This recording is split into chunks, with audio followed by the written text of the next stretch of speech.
I'm Lucas Brandenburg. I am here with Jennifer Jones, who has. Are you just starting the Wildgrove Learning Yes, Collective? Wildgrove's just starting this year. You're starting the Wildgrove Learning Collective.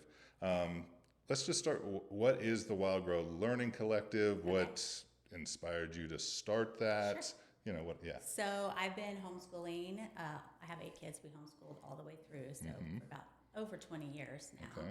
And in that process, I've been teaching classes, co-op classes, and large group classes and things like that for probably 15 years. Did you make that decision to homeschool like with your first kid, or like when did that decision happen? Actually, my 2 oldest were in school, in public school, but they both have disabilities, different ones. Yeah. My oldest had a lot of surgeries. He has a physical disability, and he has surgery all the time. And so he was out of school a lot. And then my youngest is autistic, and he was at school, in public school. They were like, the oldest one was in 2nd grade. Okay. So they were young. And he just really struggled being there. And so just a combination of the 2 things, like it was one time we were just sitting in the hospital in a waiting room going, why are we doing this? The teacher's sending us homework in 2nd grade, sending us home, work for him to do while he's recovering from big surgery. And I knew people who homeschooled, so I felt like I could do this and gave it a try. And then after that, we have 8 kids. So yeah, right. It just made sense. It just kept going. It just became our lifestyle, and then I got really involved in the community. So all of that led to now that I have all this experience with teaching. And so myself and my daughter, who was also homeschooled her whole life, are opening a part-time private school that's basically an enrichment academy for people who are already homeschooling. And it's nature-based. It's here in Round Mountain on a large piece of property. It's really beautiful. And it's going to be half the days will be outside and half the days will be inside, because we like to do both. We like to teach out in the environment and also traveling and things like that, but then connect the things within the classroom to the harder academics in the classroom. So what did why start this collective? Was there just something that, that's what I think about. Like, if I was going to homeschool my daughter, I'm like, I want her to be around other kids, things like that. Like, what made you want to start the collective, Well, my kids are all graduated. So my last one graduated a year ago. And I continued to teach high school classes to the homeschool community. I've always just done it for free out of my home. But my, I guess, self-imposed rule during all of the homeschooling was that I was going to do what things my kids needed. So I was only teaching classes and leading things and organizing things for my own family first, because it takes a lot of time and energy to create something and lead something. So I wanted to be invested in it for my own children first to be able to do that. So I had made a decision that I would stop doing all of that when my kids were done. But I just love it. I'm personally invested in it, and I love teaching, especially teenagers. They're my favorite to teach. So last year I kind of retired, I guess. And then the kids that I had been teaching, that aren't my own, asked me to come back and teach again. I was like, okay, I'll do it. And it just kind of reminded me how much I really love it, and how I'm able, because of all my experience, to offer something that some of the kids in our community do need, and especially the older kids too. So that's kind of why we started tossing around the idea. It's kind of just a natural progression, I guess. And for me, it's a little odd to be now doing something that is actually a paid, business, right? It's a huge change for me. But it's something a lot of people are looking for. People are looking for alternatives, And a lot of people who are interested in homeschooling can't homeschool full time because they need to work. Most people need to work right now. So part-time options are really good, and it's just another option for the community. Yeah. And I mean, who do you? I'm sure. I mean, it's everyone may want to homeschool. I'm not sure, but what do you see? Challenges that people face? Why do people go to homeschooling? That you see the most? Obviously, yours makes sense. He was out of school a lot. Things like that. They have sicknesses, they have disabilities, things and they're just not serving them well. But is that the majority, or no? What do you see? Well, so since COVID, and there was the whole thing where public school was being done at home, which, by the way, is not It was the not worst. homeschooling. Yeah. Oh, it was the worst. My wife's a public school teacher, just so Yes, everyone yeah, knows. yeah. It was terrible. Yeah, and a lot of people got the impression that's what homeschooling was like, which is absolutely not what homeschooling is. No. But since then, people have started homeschooling much more frequently. Like the numbers are really increasing rapidly. So I think in the U.S. there's like 3.5 million homeschoolers, but Texas has the biggest numbers. We're at about 750,000 students in Texas because of the laws in Texas, which we can talk about if you want. But since COVID, a lot of people homeschooling are starting out homeschooling from young ages, just because they now know it's an option. So not any real specific reasons for those people that are just starting out at the beginning. It's, they're just seeing it as we have all these different educational choices. We're choosing this one. But as a advocate in the homeschooling community, I get parents talking to me all the time about pulling their kids out of school, and usually the reasons why are things like, the biggest thing is bullying. That's what we hear a lot from parents. There are a lot of parents with kids with special needs that look into other options. Right. But bullying, and then some perceptions about the public school that aren't necessarily true, but the perceived violence. That was going to be my question. I was like, does homeschooling even need an advocate in Texas? Yeah, it is. Because everyone hates the public schools. Every time there's a violent act in a school, so many more people start contacting us to ask about homeschooling. So that happens, even if it's not a true, reality of everyday life in most schools. Right. It causes that jump. So perceived violence, perceived pushing of morals, any direction. There's people that think that the schools are going to be too religious with all the new statutes coming in. But there's also people that think the schools are too liberal and they're pushing all these ideals. They're so not religious both enough. directions, yes. Which is interesting because homeschooling early on used to be more like religious-based families, and it's not that way anymore. It's very diverse now. The one thing I wish, and because I think homeschooling is great for certain people, and for the reasons that you're talking about, the only thing that I wish is a lot of times when people make those decisions, they're like, well, this public school is doing something that isn't mandated by the state. Yeah. They have so much restrictions, and that's what I hear from my wife. She's like, no, it does make sense, but and sometimes parents will bring up these concerns that they can't address because by law they can't. Right. And so that's one thing I kind of want to dispel with people, but I don't know if we'll actually be able to.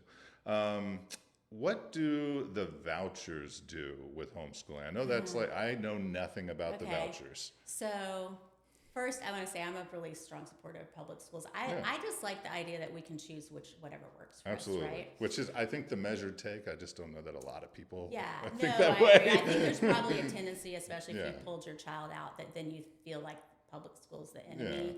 But I don't think that serves anybody well, So the voucher system, I don't personally know a lot about how it works for kids in school. But I do know that homeschoolers can use the TIFA money. I'm personally opposed to that. I feel like it takes money away from the public schools, so I prefer that money go to the public schools. So we aren't. I'm a little bit separate. I think that yes and no is my answer. I think the public schools are underfunded. Yes. But I think it's wrong to say it's taking money from the public school because they're funded by attendance. And so if that kid isn't going there, then that money shouldn't go there. I agree that they are. Well, I'm paying for school too, and my kids have never been there, and so they don't that's go. still a thing too. That's a whole other argument, and maybe you could check off where you want your money to go. I don't know. I'm happy to support the public schools, and I understand what you're saying about the TIFA money, but the underfunding and the fact that schools are funded by attendance is a big issue. So I guess in my mind, it's a whole overall problem of funding. So I just would prefer that money to go there. On the one hand, I know people that don't have kids in school don't want to pay for the schools, which is ridiculous. That's a whole other argument. I'm like, you live in a society, you want people to be educated.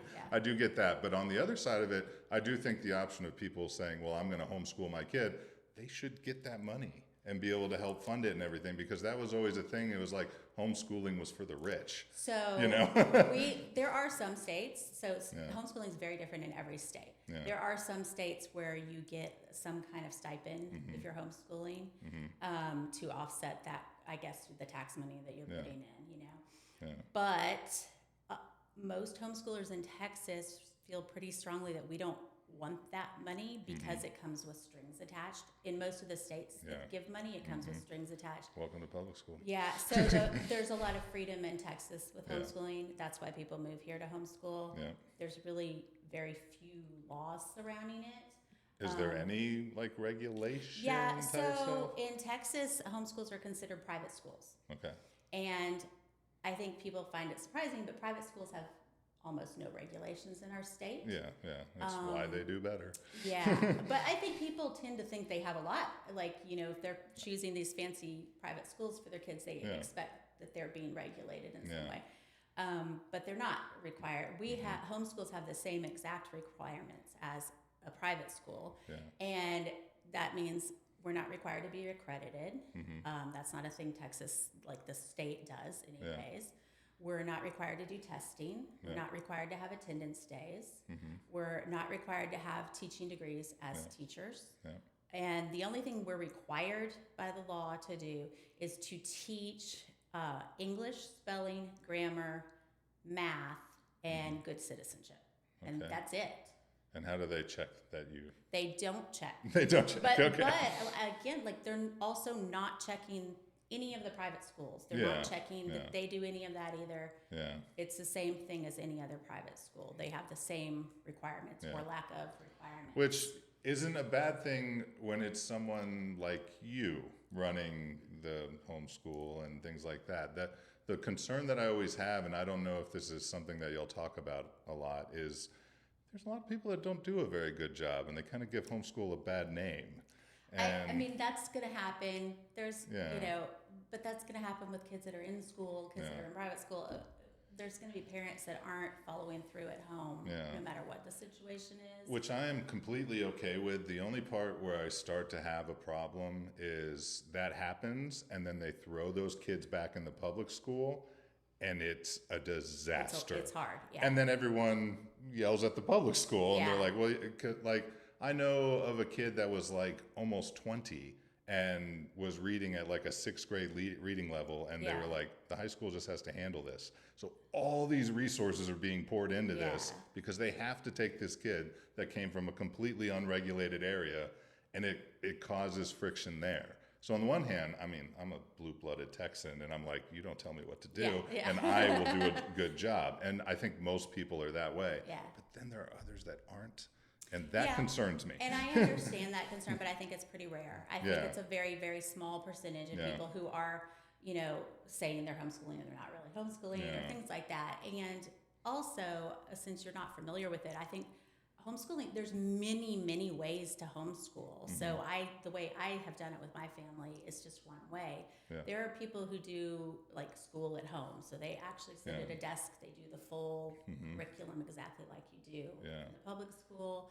There, and then everything in between, all the way up to what I mostly did was called unschooling, which is a scary word for people. Is that different than the feral schooling? Have you heard of that? I've heard. Yes, I just heard of that. I know some people whose kids go there. I don't know about it. Weird words for this, but unschooling. So some people might call it that, but that's just a kind of a negative light of it. But unschooling does not mean you're not learning and you're not doing school. That's what I thought too. Even when they branded it feral, I'm like, what are you doing? Name, okay. All right. Yeah. And the word unschooling has a lot of bad connotations, I think, and it scares people. But for me and for most people who do it, it means that you're doing child-led learning.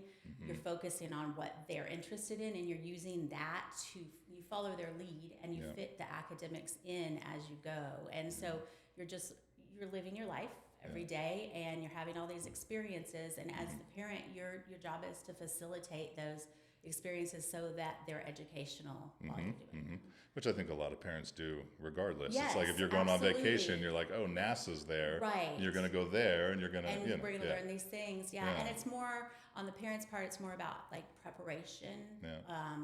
Like, for example, I lead a hiking group right now for teenagers, and they're all homeschool teenagers.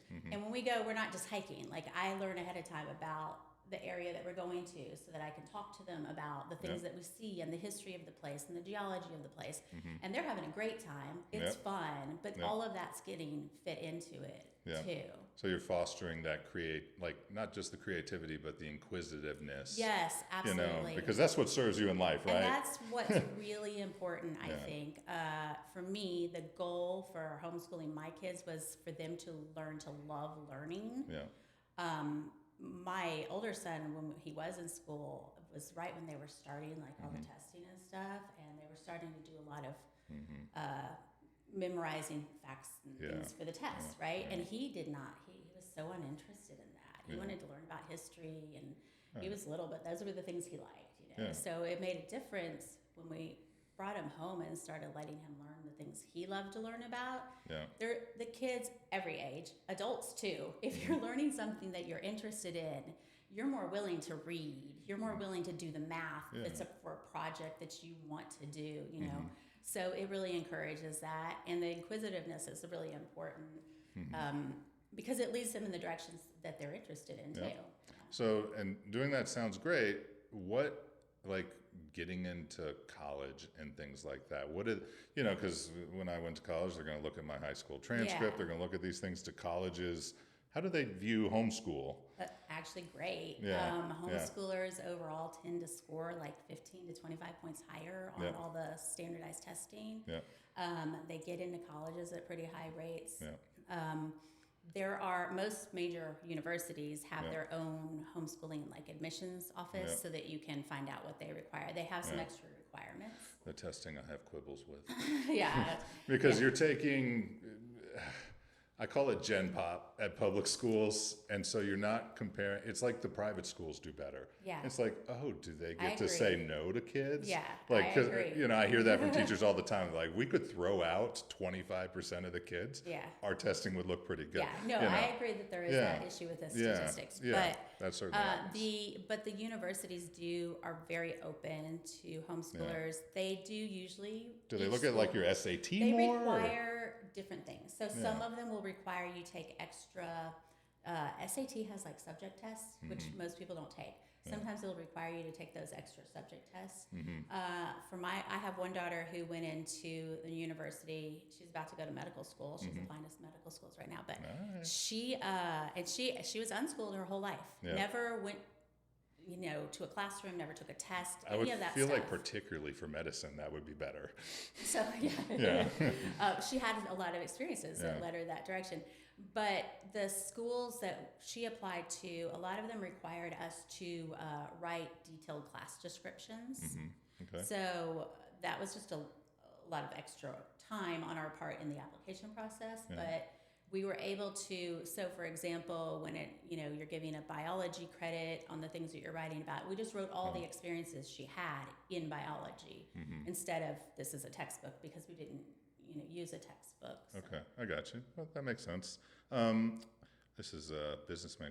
Are homeschool expenses deductible the way when my daughter was in preschool? No. They're not? No.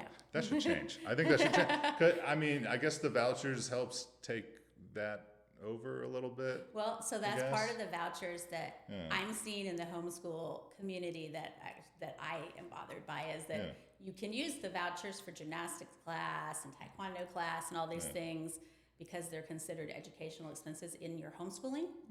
I don't know how I agree with that. Again, I'd like that money to go to the schools. If gym class is educational, then so is taekwondo, I guess. I don't know. I can make an argument for anything. But it's what we're seeing a lot in the homeschool communities are businesses really pushing, hey, come to us. We can take, because the money goes directly to them, not to us as the parents. It goes to them. So there's a lot of that going on right now. And that is it. Does the money ever go directly to the parents, or do you have to have all these qualified expenses? It does not go to the homeschool parents. I know that it doesn't. You have to.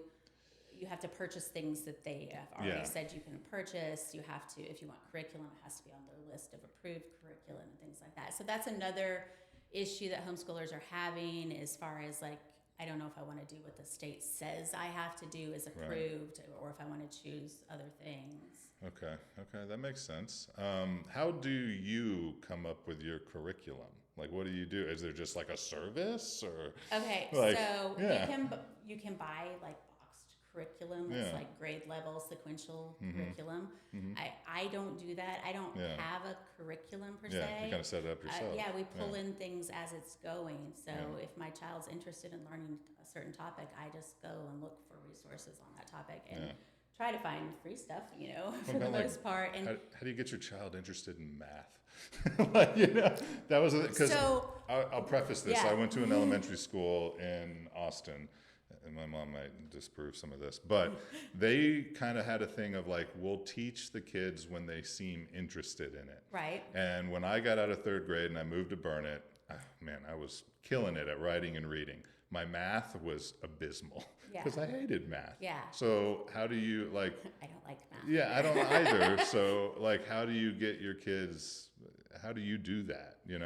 So for younger years, Yeah. we didn't do sit down, sequential math. Yeah. It fit into the things we were doing. So a really basic example of that is we cooked together a bunch, and when we did cooking, we did fractions, and when we, and so it was everyday life. We would go to the grocery store. I'd give them things they needed to do at the grocery store that were math, Yeah. Okay. So they were learning the basic, multiplication, addition, subtraction, all the things they needed to learn. But by the time my kids were older, they knew how to teach themselves things at that point. So if they needed or wanted to learn upper level math, which most of them did, for whatever they were planning to do, then they could go teach themselves. Like, I don't know how to do calculus. Right. Yeah. And like 3 of my kids have done calculus, and I can't teach it. I don't know how to do it, but there's so many ways to self-study now. So many different online options, especially for math. Yeah. And if they're having problems, there's such a big community. There's tutors, there's parents like in your group that are good at math that can help. So along the way that happens. But I've never looked at a kid and going, "Oh, you're really interested in math." That's not really a thing that a kid's going to say when you ask what they're interested in, Yeah. So you just look at what they're doing and fit it into what they're doing. Okay. Not really in that vein, but say a kid has been homeschooled, and I guess, I don't know that homeschool does like kindergarten to 12th grade. It's probably not that structured, It's but kind of whatever you want it to be. And then, but some parents will say, I want my kids to participate in sports and theater and things like that. And they may go into the public school, whether it's 9th grade, 10th grade, whatever. How do they handle credits for classes when they're transferring in? Do you know that? Yeah. So again, that's a very state specific thing. So all states are different. Yeah. But in Texas, it's up to the actual school district to decide how to handle that. Usually before high school, they'll just put you back into your grade level, appropriate to your age. Yeah, right? whatever your age is, For high school, the school district can decide. They can count credits that your parents give them. They don't have to. Same thing with if you're transferring from a private school to a public school. They don't have to accept the credits. They can if they want. They can require some testing. So grade level testing. I can't think of what the name of that is, but just to see where you're at to place you appropriately. They can require you do some remedial summer school and things like that to catch up or put you a grade behind. So it's really up to each school. Okay. That makes sense. And then in that vein of wanting to play sports and things like that, I've heard a lot of homeschool parents say, my kids should be able to participate in the sports or theater or whatever. What is your take on that? So we do have laws here, and most states do now, I think, that homeschool students can participate in public school recreational sports if the school district buys in, opts into that program. Okay. Yeah. So each district gets to decide. I don't believe our local districts any of them have opted in to do that. Yeah, there's a lot of pushback because of the no pass, no play. Yes, and that is a requirement for the ones that opt in. Grades are a requirement, and I believe the testing is a requirement. But it's also you want your kid to just train all day, and then he comes, and you're like, you got an A in that. So that's I think that's why they're pretty worried about it. I think here in Texas, again, most of the families in the larger homeschooling community aren't interested in public school sports because it comes with a bunch of all the negatives. Yeah. So the requirements are there, and suddenly somebody's going to tell you how you have to teach or what you have to teach. So people aren't as interested in that. And homeschooling is so large in Texas that there are many sports options now available. Okay. Yes. Well, like locally, what can you do? Well, locally, obviously any of the rec stuff, right? Yeah. And then, Faith Academy has teams and you can play with them. Is Faith Academy kind of homeschool? Yes, Faith Academy is, yes. Aren't they like 3 days a week? Or, and I think 2 days for, I don't know which group is which, but 3 days for one and 2 days for the other. So there's so Faith Academy is kind of like your collective, just way bigger. Yes, in a way. And there are a couple other options also. There's one called One Day Academy. So those kinds of things they're private schools. They support homeschooling families. Faith Academy is a little different because their program is a full program. So the days that the students are home, they're kind of given what they're learning on. But and for us, we're a secular school, which is actually different for our area. All the private options here are religious-based schools, so that's a little bit different too. What's your goal, or do you have one with your, like, are y'all going to grow real big one day, or do you just like, We have no plans of doing that. It's a micro school, so it's small. What if you have tons of demand? That's okay. That's great. But we have 2 groups. We have a group that's ages 5 to 12. We do mixed age groups, which is a big thing about homeschooling too, that the kids are learning in mixed age groups mostly because they learn from each other that way. So we have a group that's ages 5 to 12, and it's only going to be 10 kids. That's it. And then the teenage group, 13 through 18, is 12 kids. And we're just keeping it at that. We don't have any intention of growing bigger. We just want to serve those people that we can. But what if you get a lot of demand? How do you make decisions on who gets into the school? So, it's our first year, right? We're doing interviews. Like on our website, we have an interest form and a contact us. And then I'm doing phone calls with whoever fills it out and talking to them because it's a very specific way of learning, first of all. It's a specific environment. We're outdoors. There's a lot of things like we want to make sure, hey, does your child like to be outdoors? Because it might be an issue. The fact that we're secular, we're also inclusive, those things, so it's very dependent on person to person. I think probably like any private school, you kind of have an interview process and make sure it's a good fit for them and then, we're a good fit. And that makes sense. It always stresses me out because I'm like, at some point, someone's going to be like, well, why didn't you choose me? And they're going to, maybe that'll happen. Maybe, I don't know. I don't know. Maybe we'll get to that. I don't know. But so this is your first year. You've started already? No, we start in September. It'll be September through May. Yeah. Okay. We're doing a bunch of stuff over the summer, like events for the community for people to get to know each other. And it's just stuff we already basically have been doing, like things out at state parks and get-togethers like that. And the teen hiking club that I lead. Hiking club for teens. That's refreshing. It's great. It's wonderful. They wake up at like 8 a.m. and they're ready. Where's their favorite place to go? Where's their favorite place? There's got to be a favorite. Any place with water, first of all. Of course. Yeah. But we've been going to different places every time. And I've been doing this one for about a year and a half. We go to somewhere. We live in such a great area for this. That's perfect. I hate doing that stuff. My daughter loves it. Like she wants to go camping. She wants to hike. Awesome. And I'm like, oh my God. And I do it because it's her, but not my thing. Some of the kids that I hike with don't like outdoors, but they still love going and doing this. And it's cool. And it's part of it is the freedom, there's not other parents with us. I'm there. And they get to kind of be themselves. And I have a group of 4 teenage boys who normally in their everyday lives play video games pretty much all day now. And that's it, all they're interested in. But when they're out on the trail, for 3 hours, they walk and they just talk to each other. It's the most beautiful thing. It's so cool. I love every time I'm posting pictures and sharing them, I'm behind them, but I'm it's the best spot to be. I get to listen to all of them having these great conversations. It's so nice, and it's great that y'all are doing that, and not to talk about public schools all the time, but them getting rid of their phones did a very similar thing. Yeah. My wife said all the kids now, they carry around decks of cards. Neat. So they can like play Yeah, together and that's everything. cool. It was one of the best things that ever happened. Yeah. So it's nice that you foster that. Yeah. Where do you have Wildgrove, right? Like where do you do it? Wildgrove is at a property in Round Mountain. It's a friend of ours who we've also been homeschooling with. They own the property, so we're using their property.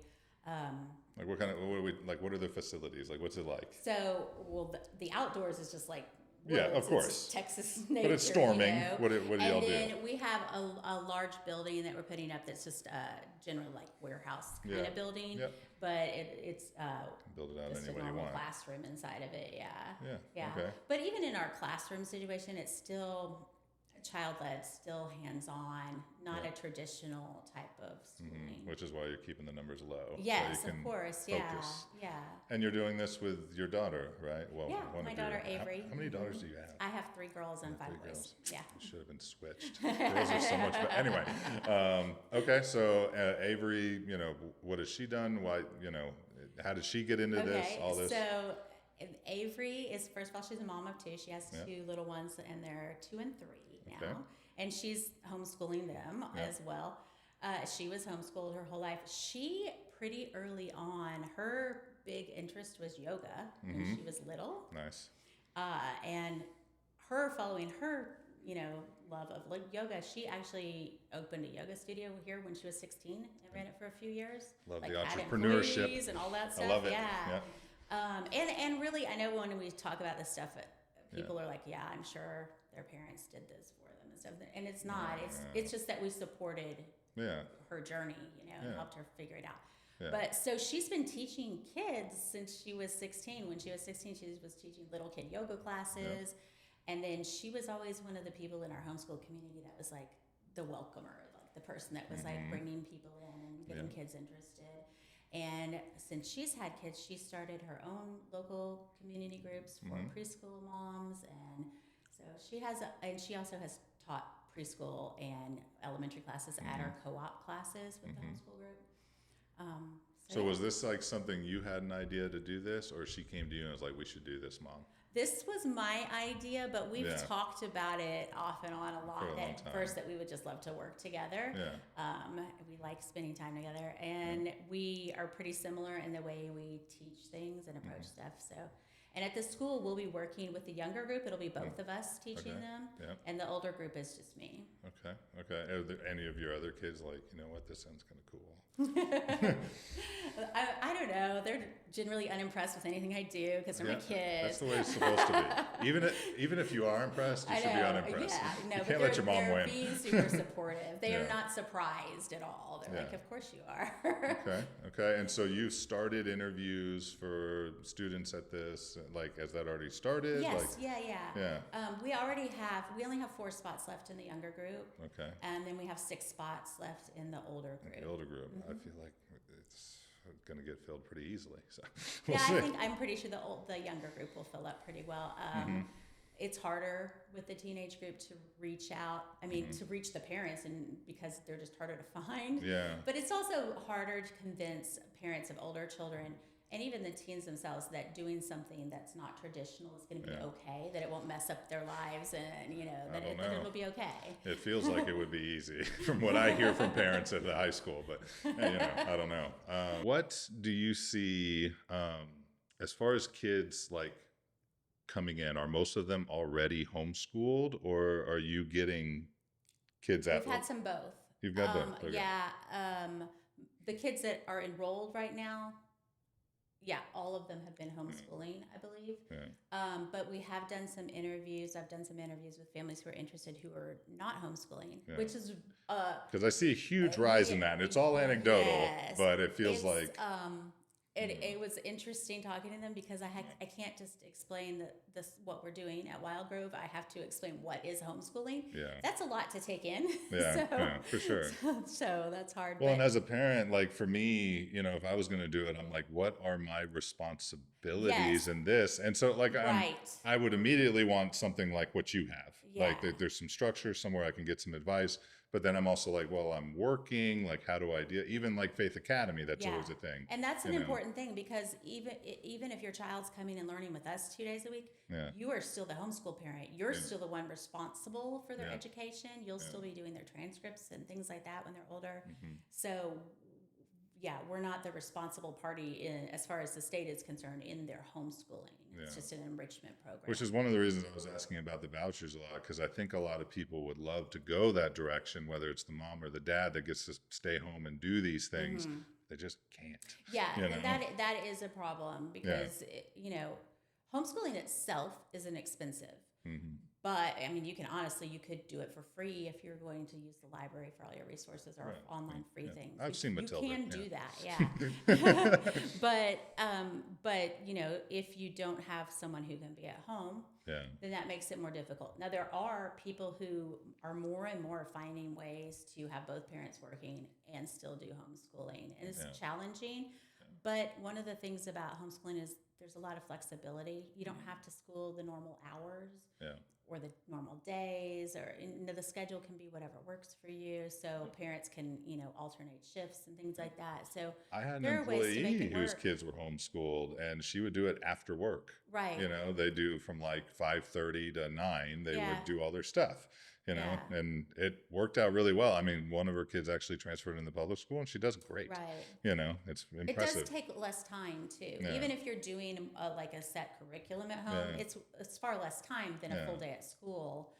You don't have to devote all those hours. And where my question was kind of leading, it was just, I think right now there's this conversation of like homeschooling and private school over here, and then public school over here. And everyone's like, I'm like, it's both. Yes. Because there are going to be people that have to go to public school. Yes, which is why we should all still support and them. Of course, I do also believe that a lot of I can't homeschool. And it's like, there are sacrifices. You can figure it out. I do get that too. Or one of the things we get a lot is like, I could never do that. I can't be with my kids all the time. Like that's first, I don't get that. There's a lot of people like that. That's one of the things for me, that when I decided to homeschool, it was never like, oh, I'm going to get to be with my kids all the time. That wasn't why we homeschooled. But that is one of the biggest side effects, is like my siblings, the siblings all like know each other, whereas in school they would have been split apart at certain, and have different friend groups and all of that, which is great. But for our family, it was so nice. Like, we have a large family, and they all got to spend all this time together, and we got to spend all this time together, and we know their friends, and we know their community, and we're all involved in it, and it's been really like a beautiful thing just for the family life as well. And I think one of the things that you do really, really well is you get them around other kids too. Yes. Sometimes homeschool kids, it's a bad stereotype, but they're weird. I actually like that stereotype. Yeah? I know.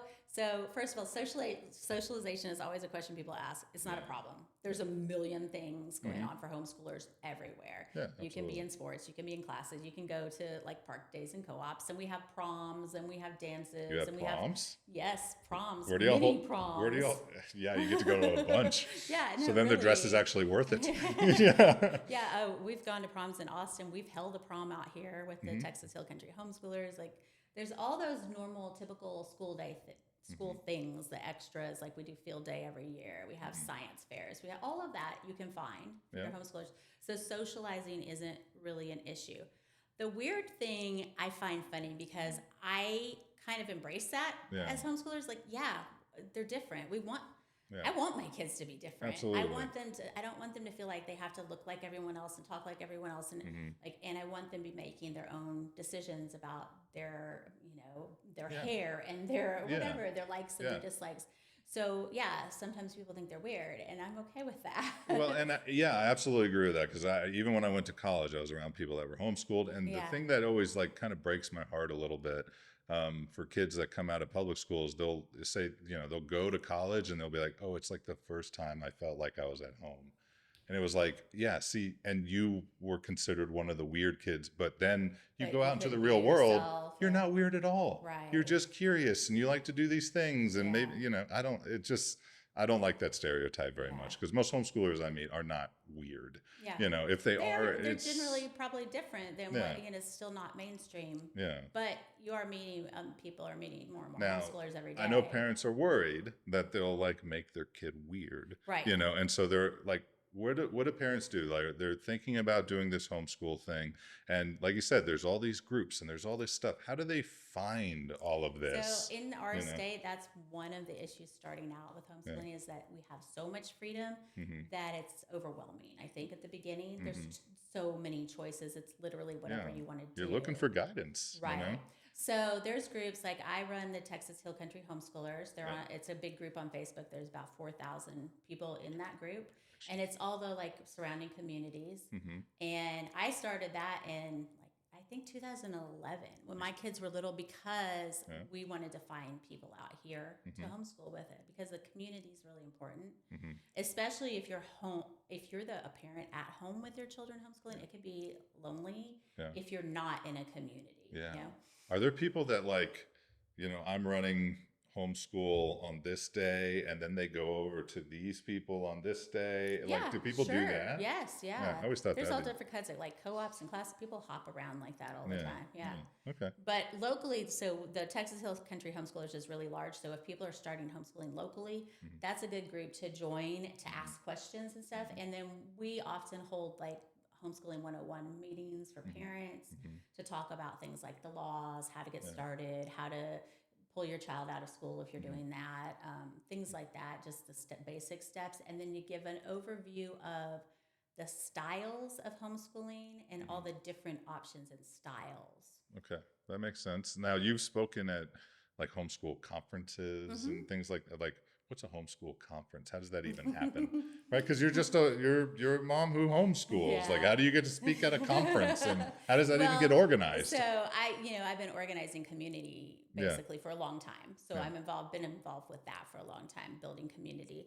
And I'm also a part of a podcast called the Happy Homeschooler Podcast. And that's with a friend of mine who she's been homeschooling 30 years. When it was illegal still in Texas is when she started. It was illegal to homeschool? Yes. I didn't know that. Until 1994. Yeah. Why?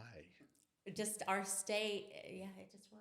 I don't think the illegal part was till 1994. I think it was 1980 something. Yeah. But 1994 is when we became what a swing. Private schools. From it's illegal to do what you want. Yeah. Between that period is when there was the argument over how they should be classified. So when she started homeschooling and people homeschooling then, they were still doing it. It's just that their kids didn't go out during the day and things like that. So it was very different then. But so the podcast is a way I have been helping homeschool parents for a long time before that. The podcast is nice because now we can help people all over the place. They're always asking the same questions, mostly the questions you're asking today, the same ones just over click and on over the and over. FAQ and this would be. But that's why we have meetings too. And if someone's starting out, they should really check out a group and they should ask those questions. People need to know what they're getting into and the commitment and those kind of things. The big concern that I usually hear, and whether it would be like me and considering Faith Academy or anything, is how do I know that they're any good at all? Yeah. How do I know? There's no accreditation. There's no licensing. And we're not required to do grades or testing or anything so like how that. do you, are you just taking a risk? You're just hoping, you're doing your research, right? It's one-on-one learning, right? Yeah. So if I'm with my child and I see that they don't know how to do something or understand what we're doing, then right that minute I can address that, right? Yeah. So I know what they know. Yeah. I can tell what level they're at just because I'm with them, doing it with them one-on-one all the time. Yeah. And along with that, the system that we have for public school, the grade levels and what you're supposed to know at each grade is sort of arbitrary. Everybody doesn't learn at the same pace all the time. Right. We have that in our public school system because it's necessary when you're going to have a large group of people that you have to segment them into these groups, which is understandable. But in a homeschool setting, you don't have to do that. So your child doesn't have to know everything every other kid at 10 knows. They might know some things a 13-year-old knows and some things an 8-year-old knows. They don't have to know it all at the same time as everybody their age. That's a hard concept for people. I went to public school. Yeah. It was hard for me to grasp that. At the beginning, we started out with like, we're going to do school at home. Right. And, Exactly. we got rid of that pretty quickly, but, Yeah. but that's a lot of work at home. So you know how they're doing by working with them. Yeah. And that, I mean, I have this thing, having been married to a teacher for 10 years now, and you're like, well, you'll know that your kid isn't learning this. Right. And the parents that pay attention will know. You're right. Yeah. And it's one of those things where they talk about the testing and how private school's better. I'm like, yeah, because the parents care. Well, and that's one of the differences. It's like, in these things, and I think a lot of parents are yearning for this, because if you are a parent that cares and you are a parent that pays attention to what your kid is doing, you know that it can be hard for a public school to serve a child that is in an environment like what you have fostered. Yeah. And I know that's why people go there. But I want people to not trash on the public school so much, because it's like, they're dealing with their kids failing and the teacher has called them 20 times and they've never called back. Yeah. Like, no, I think that's an issue also with public schools too. Yeah. And we talk about this on our podcast too. Like both Holly and I are strong supporters of public school, and we also want to see changes in public school because we see students coming out of public school and the struggles that they've had. And it's not because of teachers. The teachers are wonderful. It's because of the system and the way it's set up and the way it's funded and all kinds of variations of that. But the teachers themselves are great. A lot of teachers are homeschooling now, which is really interesting. Public school teachers are homeschooling for the same, similar reasons. Because they're so constrained. Yeah, they don't know what to do. That's hard. And there's, overcrowding, underfunding, all of those things are happening, and they don't have control over that, of course. And so what I see a lot of, when I'm concerned is like when a student is doing really terribly at public school, and you almost will never happen when your parents care. I mean, there could be disabilities, there could be things like that. And then I'll hear their parents saying, well, I'm just going to homeschool them then. I'm like, you're not doing your job now. So what are you talking about? My experience with that situation over the years is that those people don't end up homeschooling. They don't. Because they're not. It'll be like a year. They're not invested in that. Yeah. I agree. And for the most part, people who are homeschooling are already parents who are more invested personally in their child's education and pouring more into it than a typical That's parent the ultimate outcome. When people, they have these arguments and I'm just like, do you check your kids' homework? Do you read with them? Do you do all that? Then you're going to be fine. Yeah. There's kids at Burnett going to NYU and Brown and all of these things out of a public school because their parents care. Yeah. And that's true. I think that's true of homeschool anywhere. It's just, how much effort are you putting in? Yeah. And so, but I do think it's great because, like I said, I call public school Gen Pop. I worry about that too. My daughter's in public school. I'm like, she's going to deal with bullies. Yeah. And I do worry about that because you hear the horror stories constantly of it's not really getting addressed and all these things and all that too. In my mind, a little bit, I wanted to learn to deal with bullies a little bit, but there is a line for sure. So what I really want to do, because, when my mom was setting up this podcast, she's like, oh, it's going to be adversarial. I was like, not really.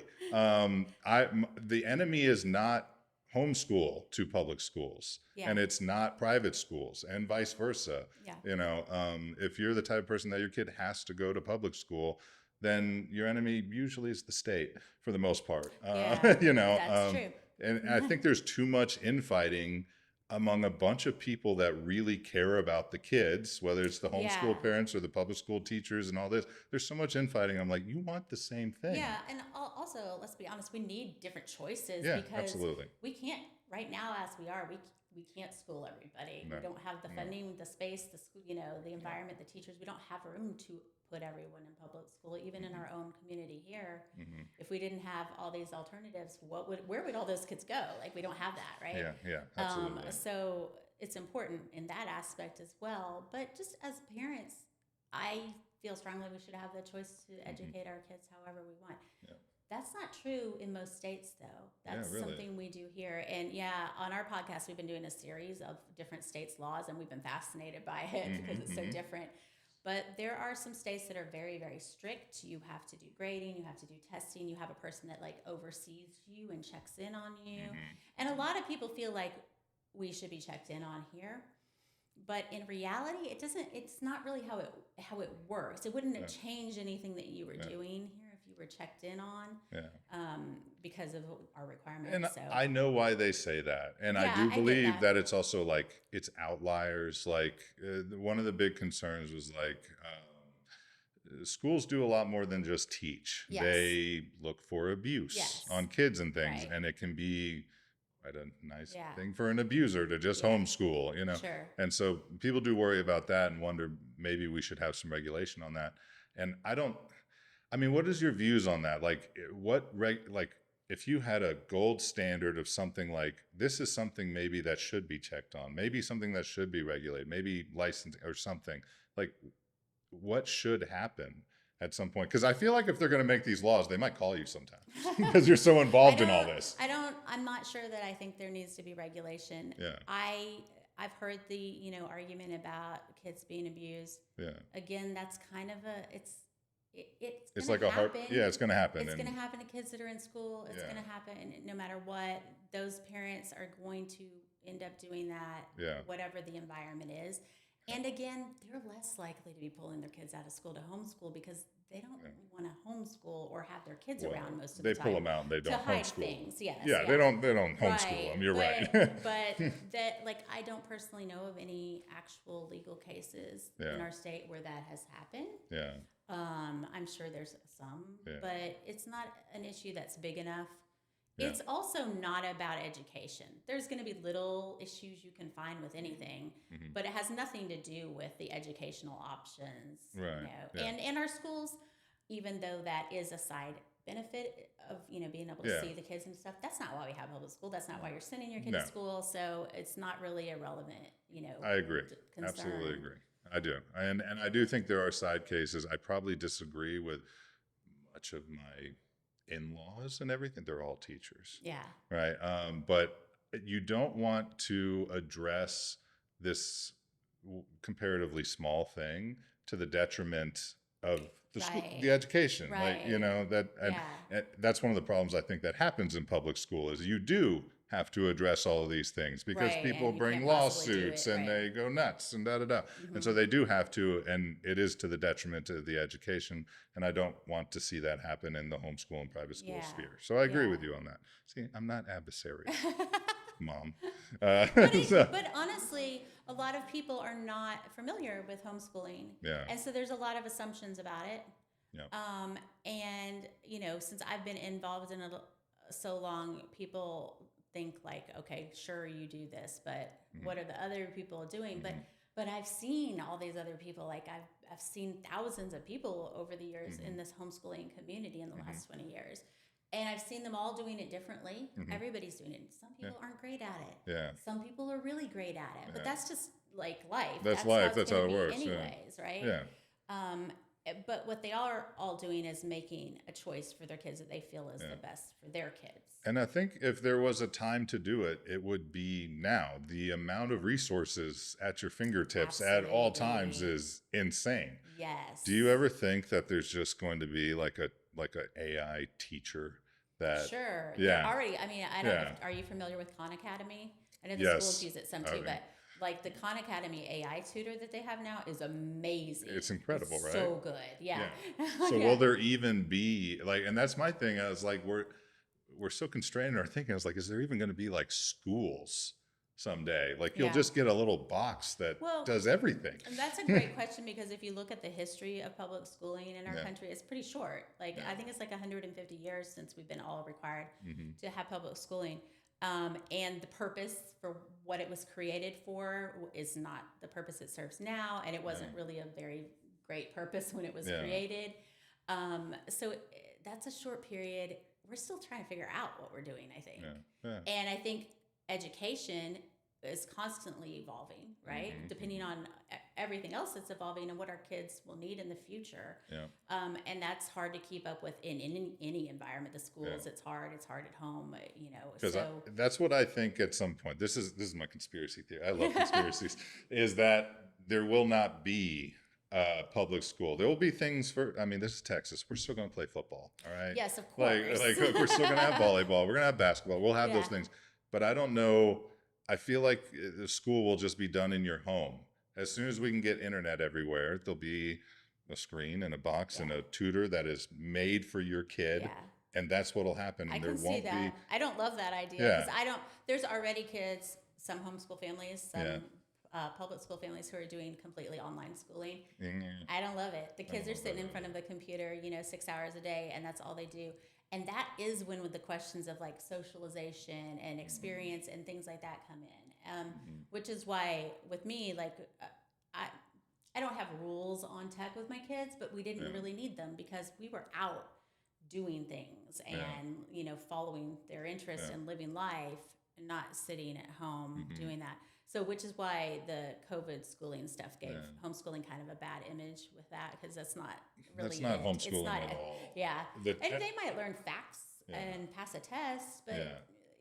they need And everyone should know too, experiences. the public schools hated that too. Yes, I It was know. the worst. It was It's not horrible for schooling. teachers. Kids didn't show up. And we're seeing it in the schools right now. Yeah. Like we're kind of getting through the COVID kids Yeah. at this point, and that was a really rough time. So I'm glad. I agree with you on that. They need the socialization and all that.